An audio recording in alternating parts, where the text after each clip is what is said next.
Pernah kepikiran nggak sih, gimana ceritanya sebuah konflik yang kejadiannya ribuan kilometer dari sini, antara Amerika Serikat dan Iran, kok bisa dampaknya kerasa banget? Bukan cuma di berita loh, tapi sampai pas kita lagi isi bensin atau belanja kebutuhan pokok.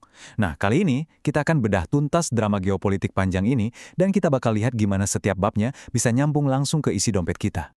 Jadi, kenapa kita yang di Indonesia harus pusingin urusan mereka? Jawabannya simpel banget. Ini bukan lagi soal politik luar negeri yang rumit, tapi udah jadi soal ekonomi dapur kita sehari-hari.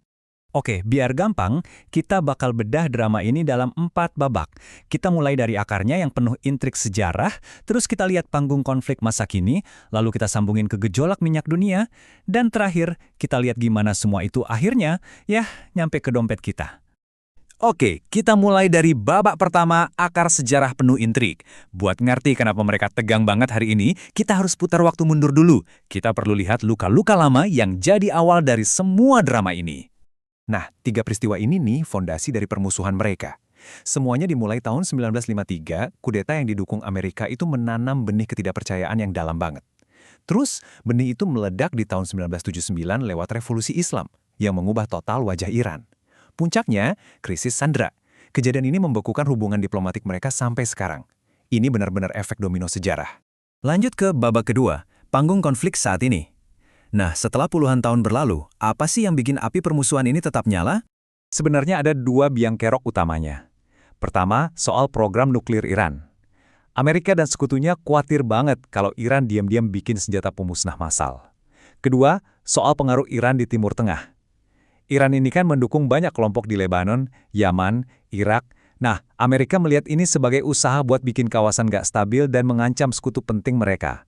Jadi ini soal perebutan pengaruh yang super kompleks. Nah, ini dia intinya. Ini tuh bukan perang terbuka tembak-embakan di lapangan. Bukan. Ini lebih kayak perang bayangan, yang senjatanya itu sanksi ekonomi, serangan siber, ngasih dukungan ke kelompok-kelompok proksi, dan ancaman-ancaman yang bikin tensi politik terus-terusan panas. Masuk ke babak 3, gejolak minyak dunia. Disinilah drama 2 negara ini tiba-tiba jadi urusan seluruh dunia. Gimana caranya? Jawabannya ada di sebuah selat yang sempit tapi vital banget. Sepertiga. Coba bayangin, sepertiga dari semua minyak yang diangkut lewat laut di seluruh dunia harus lewat Selat Hormuz. Dan secara geografis, Iran itu megang kunci gerbang jalur arteri ekonomi global ini. Ancaman buat menutup selat itu aja udah cukup bikin pasar dunia panik. Nah, di sini ada konsep penting yang namanya premi risiko. Ini tuh lebih ke psikologi pasar.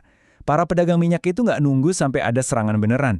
Cukup dengar berita tensi lagi naik aja, mereka udah naikin harga buat jaga-jaga.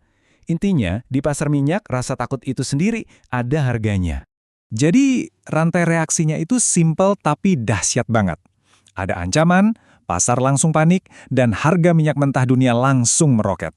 Setiap kali ada berita panas dari sana, grafik harga minyak itu hampir pasti langsung naik. Padahal, mungkin belum ada satu tetes pun pasokan yang beneran terganggu. Oke, kita sampai di babak terakhir. Dan ini bagian yang paling penting buat kita semua. Gimana caranya lonjakan harga minyak global itu akhirnya bisa kita rasain di Indonesia?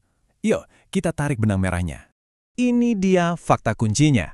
Dulu mungkin kita dikenal sebagai negara penghasil minyak. Tapi sekarang, status Indonesia adalah net importer. Artinya, kita lebih banyak beli minyak dari luar daripada yang kita produksi sendiri.